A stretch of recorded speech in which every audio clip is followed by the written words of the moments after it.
Mr. Speaker, 50 years ago, when you paid your automobile insurance policy, you got a face sheet indicating you paid it and what the coverage was for. You did not get a copy of the policy. That's sort of the policy that the plan that the state of Oregon has followed when it comes to these tax credits.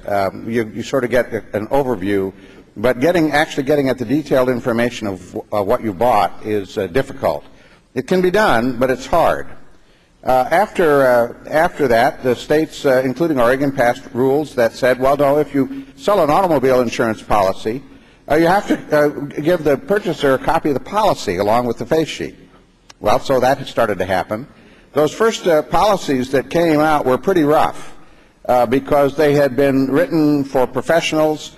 They had been written using language that had been carefully vetted by courts. And if you know anything about the way the law works, language that's carefully vetted by courts is language that's obtruse and difficult to understand. Otherwise, the court would never get involved in it in the first place. So they were impossible to read. So after a while, legislators, and I expect that if we pass this bill, and I hope we do, we'll be at that stage in this process because we've done a very careful job of making sure that there is no fiscal for this bill.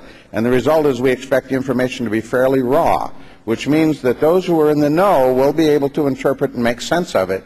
But those who are simply going to the website without an understanding of the systems may have more difficulties with it. Eventually, I hope we get to the stage that automobile insurance policies have gotten to more recently. Because the legislatures then, after that first stage, passed another set of laws that said, no, now you have to write these policies in a form that people can actually read and understand. And that took several years to do. We're in the process of this opening of government, the process of development of transparency of government. That second stage is going to be a little bit awkward.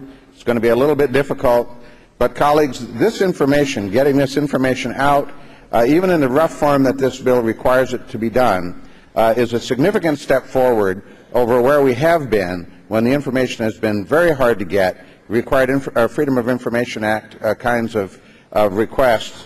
But now we're ready, and I urge and I vote on this, what it turns out to be, simple and inexpensive bill. Having received the constitutional majority, is declared passed.